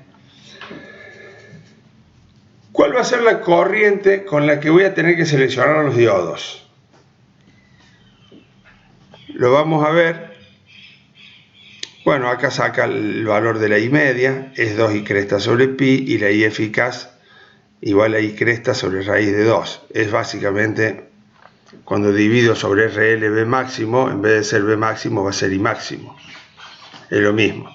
Ahora lo que tenemos que ver es cuál es cuáles son los parámetros para la selección del diodo, que ya sabemos que es la corriente media en el diodo, la tensión eficaz en el diodo y la tensión inversa en el diodo. En el rectificador de media onda, la corriente media en el diodo era igual que la de la carga y la corriente eficaz también era igual que la de la carga. Veamos en este caso, porque tenemos dos diodos aportando, cómo haríamos el cálculo. La I media en el diodo, de nuevo se aplicó la del valor medio, la fórmula del valor medio, es si veo el diodo 1 conduce durante medio ciclo y durante el otro medio ciclo vale 0, porque está conduciendo el diodo 2. Entonces, el período de la onda de corriente ya no es pi como en la carga, sino que es 2pi. ¿Está bien? Tenemos medio ciclo y el segundo ciclo, y el segundo medio ciclo vale 0. Esta forma de onda, de la que está dibujada en línea roja, se repite cada 2pi. Entonces ahora en este caso el periodo es 2pi. Por lo tanto, la I media es I cresta sobre pi. No es 2 I cresta sobre pi. Una obviedad se podría decir. Porque a la carga contribuyen dos diodos. Uno podría decir, bueno, entonces, si la corriente media en la carga es, por ejemplo, 10, un diodo aporta 5 y el otro aporta los otros 5, o sea, la mitad. Bien. Lo que parece una obviedad, cuando vemos el valor eficaz, no es así. ¿Por qué? Porque en el valor eficaz tenemos una raíz cuadrada. La I eficaz en el diodo es igual a la I cresta sobre 2. Sería lo mismo que la I de la carga, la I eficaz en la carga sobre raíz de 2 y la I media es dividido 2. Entonces, la corriente media en el diodo es la mitad de la carga y la corriente eficaz en el diodo es la eficaz en la carga dividido raíz de 2. Recuerden que si no, resuelven la integral y ya directamente se van a dar cuenta. La tensión inversa en el diodo es 2 veces la V máxima. ¿Está bien? Eso ya lo vimos, que es el doble. O sea, es todo el bobinado, no medio bobinado, sino que son los dos, el de arriba y el de abajo, están aplicando tensión sobre el diodo que está polarizado en forma inversa. Bueno. De esa forma ya vimos un rectificador de onda completa. Faltaría ver otra forma, otra topología de rectificador de onda completa que se denomina rectificador puente. Se obtienen los mismos resultados sobre la carga, como ya vamos a ver ahora. Antes de eso, y una cosa importante que casi omito, es ver cuál es la ventaja de uno y otro. Bueno, está claro que en el rectificador de media onda obteníamos una tensión de continua, pero que tenía componentes de alterna que hacían que el ripple, que era una medida de cuán bien rectificábamos, porque era la relación entre el valor eficaz de las alternas y el valor medio, era bastante pobre. ¿Por qué? Porque teníamos muchas componentes de alterna. Fíjense que ahora, al aprovechar tanto el semiciclo positivo como el negativo, si bien también podemos observar a simple vista que tenemos componentes de alterna y valores medios, podemos verificar que las componentes de alterna se reducen, drásticamente. ¿Cómo podemos ver eso? Nosotros ya calculamos recién cuánto era el valor medio y el valor eficaz. Vamos a tratar de calcular cuánto es el ripple, el rizado que tenemos, y eso nos va a dar una idea de si rectificamos mejor o peor que un rectificador de media onda. Ya vimos que podíamos calcular ya el valor medio y el valor eficaz de esta forma de onda, que es la que tenemos en la carga. También sabíamos por Parseval que el valor eficaz total, que es este que tenemos acá y que ya supuestamente lo tenemos como dato, es igual a la suma cuadrática, la raíz cuadrada de la suma cuadrática del valor medio, que es este que tenemos acá, más el valor eficaz de las componentes de alterna. ¿Qué quiere decir? Que lo único que no sabemos es esto. Podemos despejarlo de esta expresión y de esa manera sacar el valor del ripple. El ripple nos va a dar que es de 0,48. Fíjense que ahora es menor que 1 y bastante menor que 1, casi 0,5, un poco menor a 0,5, mientras que antes era 1,21 en el rectificador de media onda. 1,21, recuerden, significa que el numerador es mayor que el denominador, o sea, teníamos más componentes de alterna que tensión media. Ahora lo hemos mejorado notablemente. Bueno, de todas maneras, para eso necesito ahora dos diodos, ¿está bien? Y un transformador con punto medio, o sea, con dos bobinados, ¿está bien? Unidos. Obviamente que todo tiene su costo.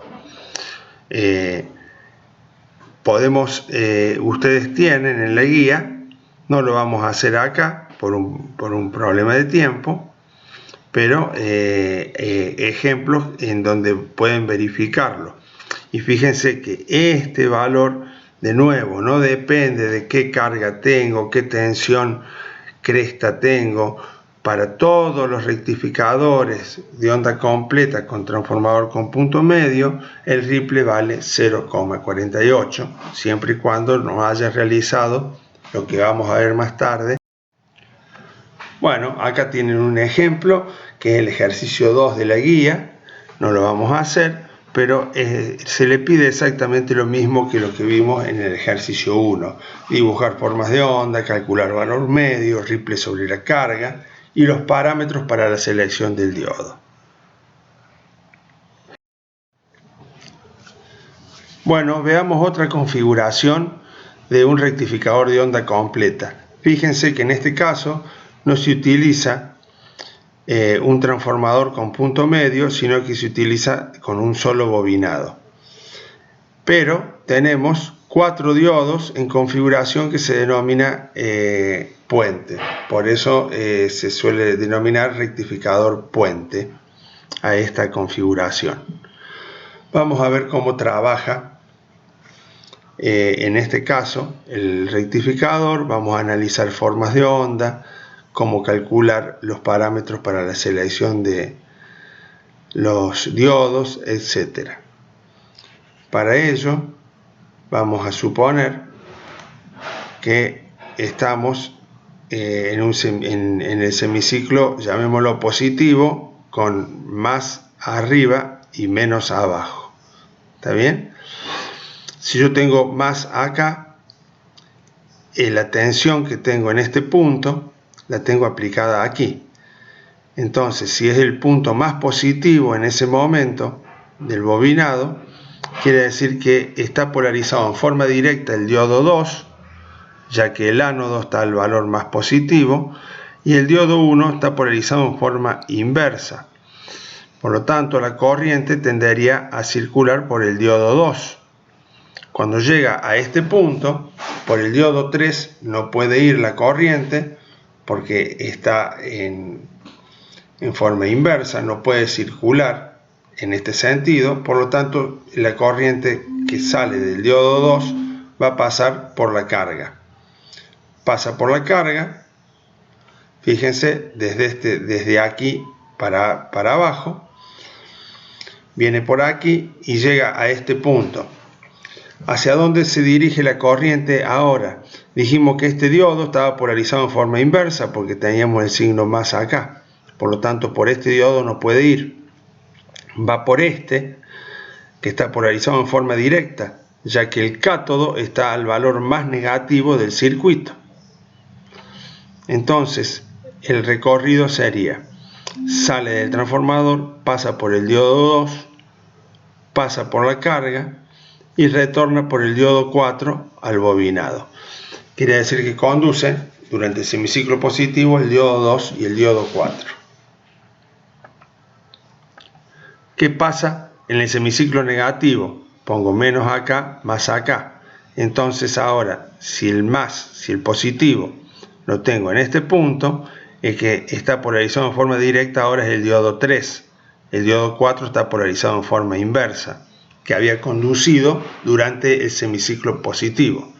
Entonces ahora conduce el diodo 3, llega a este punto, la corriente no puede dirigirse hacia allá, sino que va a pasar por la carga en el mismo sentido de arriba hacia abajo, por eso estoy rectificando, llega a este punto, el diodo 4 está polarizado en forma inversa, ya que tiene el positivo en el cátodo, por lo tanto retorna por el diodo 1 hacia aquí.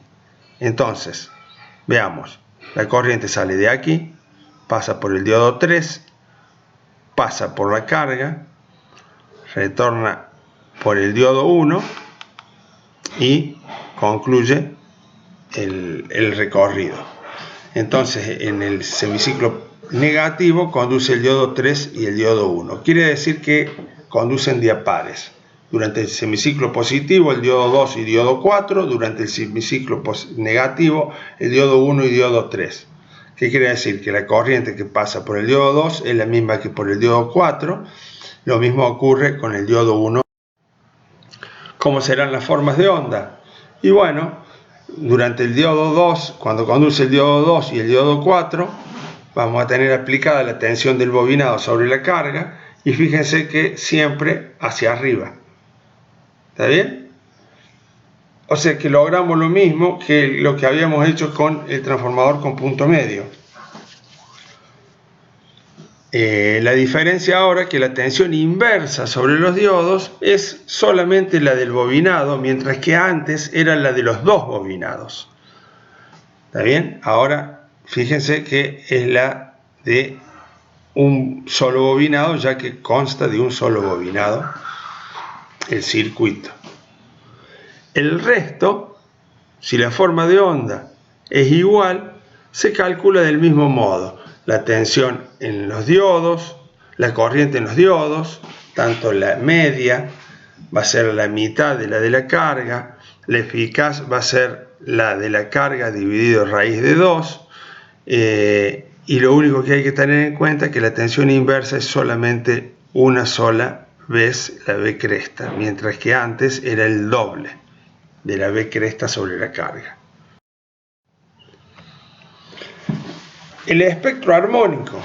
Ustedes recuerdan Fourier. Yo podía descomponer una forma de onda periódica en un valor medio y la suma de valores senoidales de distintas frecuencias. Fíjense, para un rectificador de media onda tenemos un valor medio, y fíjense que los valores eficaces de alterna son mayores, por eso el Ripple me daba 1,21, porque las componentes de alterna eran mayores que el valor medio. Y tenemos de 50 Hz, de 100 Hz, de 200 Hz, etc. Fíjense acá nuevamente, resalto la diferencia entre los componentes de alterna y el valor medio en la carga. Quiere decir que el rectificador no es muy bueno, tenemos muchas componentes de alterna. Por lo tanto, el Ripple va a ser mayor que 1. En el caso de onda completa, ya sea con rectificador puente o con transformador con punto medio, el espectro cambia. Fíjense que ahora el Ripple va a ser menor que 1. ¿Por qué? Porque el valor medio que yo obtengo es mayor que las componentes de alterna que tengo sobre la carga.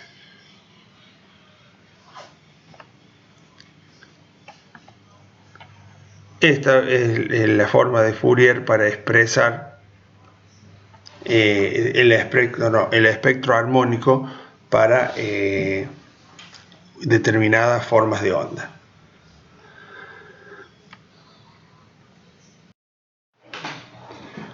Bueno, vamos a ver ahora, por último, un tipo de diodo denominado diodo Zener, cuya simbología es esta. Fíjense que la diferencia es que el cátodo, en vez de tener una línea, tiene una línea quebrada como la que se ve en la figura.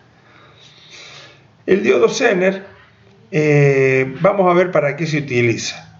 Antes que eso, si nosotros miramos esta curva característica, esta es la curva característica de un diodo, como la que habíamos visto anteriormente. Corriente del diodo versus tensión ánodo-cátodo.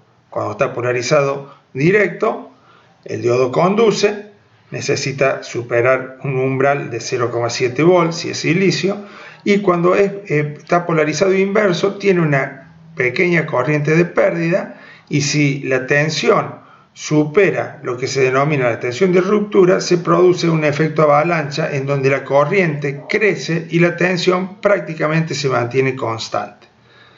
Bien, la idea de los diodos Zener es trabajar en la zona de ruptura, evitando superar la potencia máxima que es capaz de soportar el diodo. ¿Para qué me sirve eso? Y porque esto yo lo podría utilizar como una referencia de tensión en un circuito. Así, por ejemplo, hay diodos Zener cuya tensión inversa de ruptura es de, por ejemplo, 3,3 volt. Hay de 5 volt, hay de 5,1 volt, hay de 6 volt, de 8, de 20, de 15, de 12, de 30. Hay una variedad enorme de acuerdo a la tensión de referencia que yo necesite en mi circuito electrónico. Entonces, ¿cuál es la idea? Es polarizarlo en forma inversa, haciéndolo trabajar en esta zona. Lo que yo tengo que tratar es de no superar la potencia máxima que es capaz de disipar para que no se destruya. Para eso tengo una corriente máxima de Zener que no puedo superar, pero también tengo una corriente mínima como esta que marco acá. ¿Por qué? Porque si la corriente es menor que esa, ya no me está regulando en la tensión de ruptura que yo quiero. Bien, por ejemplo, fíjense este circuito. Supongamos que yo tengo una batería típica, una batería de 12 volt, y yo necesito alimentar una carga con 6 volt. Entonces, ¿qué hago? Voy, busco, compro un Zener de 6 volt y lo coloco de esta manera. ¿Por qué lo coloco de esta manera con el cátodo colocado acá? Porque la corriente va a ir desde la batería, va a atravesar la resistencia y se va a introducir en el Zener una parte y otra va a ir para la carga. Esta corriente va a ser la corriente inversa, esta que está acá. ¿Qué necesito? Que esa corriente sea por lo menos de este valor para que trabaje en 6 volts, si yo compré un Zener cuya tensión de ruptura es de 6 volts, y que no supere la corriente máxima que me especifica el fabricante. Bueno, ¿cómo calculo esa corriente? A ver, para eso yo tengo que colocar una resistencia que es la que me va a limitar la corriente. La tiene que limitar dentro de estos valores I Zener máximo, I Zener máximo e I Zener mínimo.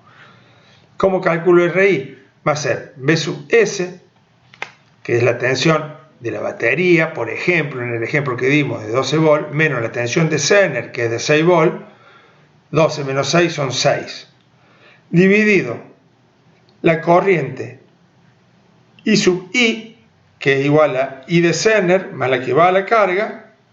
Ese va a ser el valor que voy a tener en RI. Por ejemplo, si la corriente de Zener que yo necesito, una corriente intermedia entre la máxima y la mínima, supónganse que sea de 10 mA. Yo sé que I de Zener es 10 mA. Esta resistencia supóngase que es de 1 ohm. Entonces, si esto vale 6 volt, voy a tener 6 amperes. ¿Qué quiere decir? Que por esta resistencia tienen que pasar esos 6 amperes para alimentar la carga y los 10 milivolts. Hago esta cuenta y calculo el valor de RI. Bien, eso sería muy sencillo siempre y cuando esta tensión fuera fija y esta resistencia fuera fija. Ahora, supóngase que yo saco RL, desconecto la carga. ¿Qué va a pasar? Estos 6 amperes que venían una parte para acá, más los 10 miliamperes que venían para acá, se van a ir todo al Zener y lo voy a destruir al Zener. ¿Por qué? Porque yo saqué esta resistencia. No soy capaz de derivar los 6 amperes acá. Se van a ir al Zener y lo voy a destruir. Eso es una cosa. Eso es una. La otra. Entonces, tengo que ver cuál es la RL máxima y cuál es la RL mínima. ¿Está bien? Por otro lado, esta tensión que yo digo que es de una batería y dije que es 12 volt, en realidad una batería puede valer 13,5 volt o puede valer 11 volt. También es variable. Entonces, ya se me complica, ¿está bien? Porque también en esta ecuación tengo la tensión de batería. Tengo que hallar una resistencia RI de compromiso que haga que cuando este sea máximo o mínimo y este sea máximo o mínimo, el Zener no se destruya. Veamos cómo lo podemos hacer.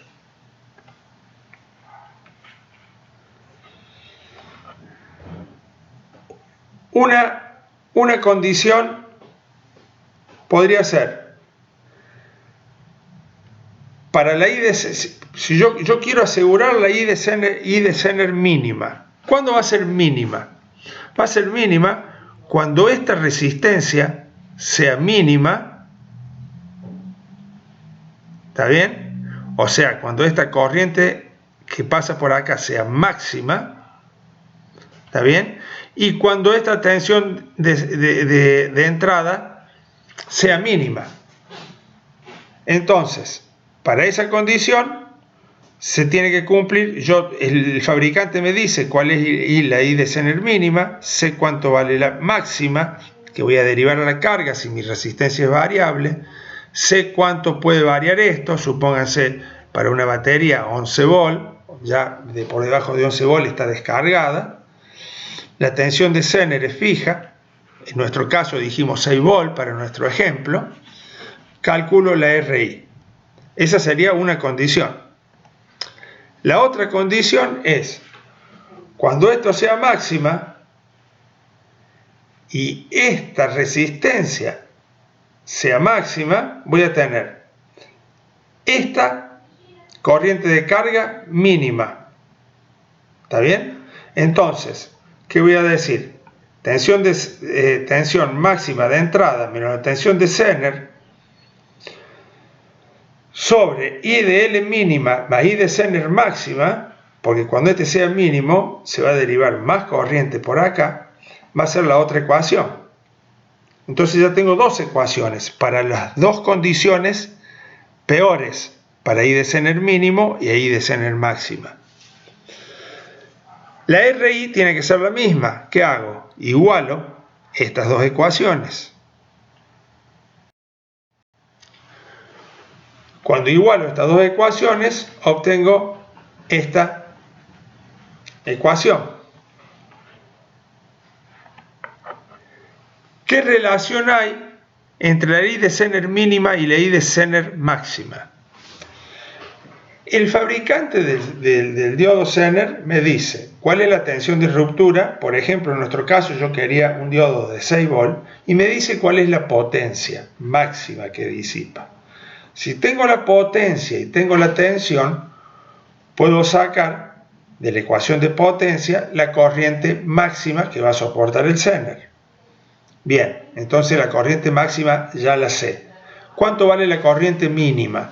Los fabricantes de Zener me aseguran que si la corriente mínima que yo le hago circular al Zener es del 10% de la I de Zener máxima, todavía estoy en la zona de ruptura, o sea, todavía me sigue entregando 6 volts.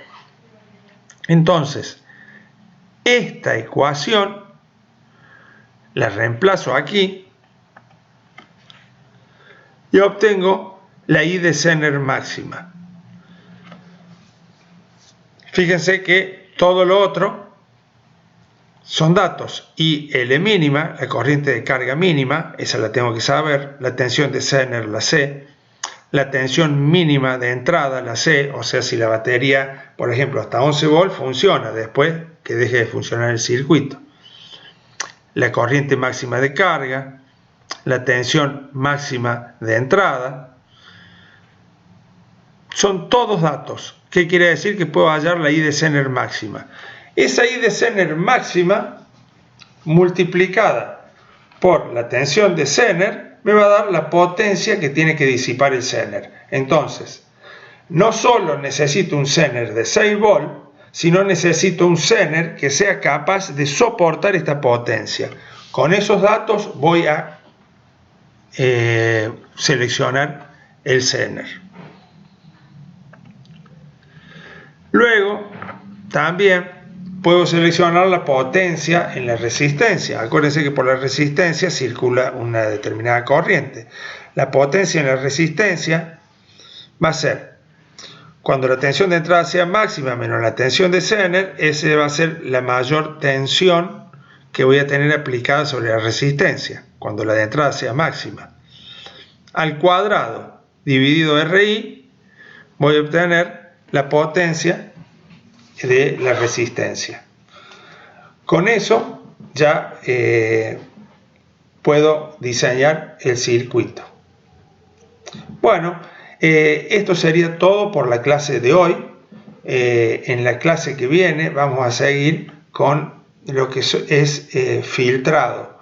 Nosotros vimos hoy, en la clase de hoy, un rectificador de media onda, un rectificador de onda completa, y vimos un parámetro que es el ripple o el rizado, que es fijo, para el de media onda valía 1,21 y para el de onda completa valía 0,41, 0,4, un poco por debajo de 0,5 el rizado. Y eso es fijo independientemente de la tensión de entrada, de la resistencia, etc. Solo tiene que ver con si es un rectificador de media onda o de onda completa. ¿Puedo mejorar ese rizado si yo quiero una tensión de continua más pura? Sí, lo puedo hacer a través de técnicas de filtrado. A eso es lo que nos vamos a abocar en la clase que viene.